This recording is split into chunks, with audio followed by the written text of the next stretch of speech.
All right. Welcome back to the solar system series of Up in the Air, where we talk about air signs up in the air. Anyway, so what are we on now? We're on Moon and Gemini, Moon and Gemini, Moon and Gemini. So, Moon and Gemini, the mutable air sign in the moon. First things first, let's start off with the moon. So the moon is your third eye and or first eye chakra, however you want to look at it, three-dimensionally or higher above, it's up to you. And it is, it's in an air sign. So what does this mean? Oh yeah, right, I gotta talk about the moon. My mind's all getting jumbled. I'm already Geminiing it up. Anyways, so the moon is, like I said, it's your third eye chakra, it's your first eye chakra, however you want to look at it. It's where you have your realizations, your light bulb moments. It rules over your it influences your reactions and your emotional state. And fun fact, it's actually the only I want to say celestial body that influences us to actually have reactions. You know what I'm saying? So, anyways, moving on to the whole Gemini aspect of it, looking through the Gemini part, So, you can look at it like your emotions, your feelings, and your reactions are placed in air. So what does that mean, right? So it basically means you intellectualize and decide to communicate because it's mutable air, being adaptable and changeable to different ways of thinking and communication. So you're going to be thinking about and thinking of new ways to communicate how you feel before you even actually feel the damn thing. You know what I'm saying? It's kind of weird, man. Gemini moons be weird like that. When they're excited, they'll talk your ear off about like how they feel. They'll give you 10,000 different aspects to look at it. Oh, okay, so you can look at it like this, and this. And when they're not feeling it, they'll give you like a couple, 5, maybe 4, and it'll be pretty easy to tell because it's like, you can't trust a quiet Gemini, especially a Gemini moon, man. That's when they're plotting and scheming, and you really, really, really gotta watch out for that. But let's dive into this whole, like, intellectualizing your feelings a little bit more. You know what I'm saying? So, when you think about your feelings way more than actually feeling them, this can build, it works for, like, Geminis, and I don't want to say their feelings are as erratic and, like, they shift day to day, like a freaking, like, Pisces moon, maybe.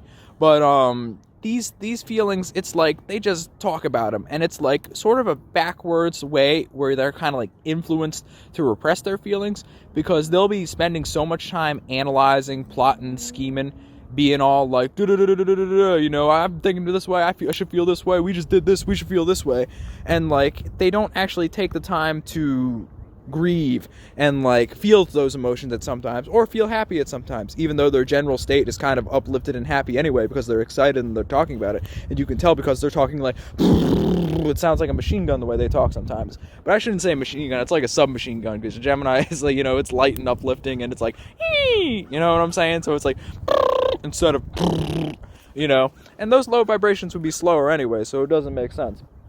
But yeah, anyways, the sort of downside to like doing all this intellectualization of those feelings is, like I said, you repress them, you hold them back, and that eventually builds up over time, So if you're spending all this time talking about all these people about how you feel about something, and you're just like, damn man, my team just lost, I don't want to do that. How do you feel about that? How do you feel about that? What do you think about that?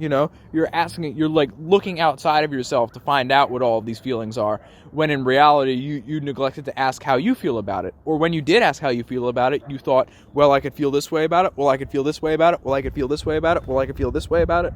And it's like this sort of like backwards reverse psychology that you do on yourself to think to like that, to like where you kind of like think that you like actually felt and like express your feelings and like actually defined how you felt about a certain aspect of life, but you really didn't. You just looked around and like sort of like bit off like what you could chew from what you've gleaned from everybody's experience of it, and you basically tested out how well in like your mind state of how you think you could feel about this certain aspect of life, but you didn't really actually feel about it yourself, and it may take a long time for you to actually realize that, and you may actually have to go through all these different feelings and like from an intellectual perspective because it's air, and like before you actually find your way to feel about it.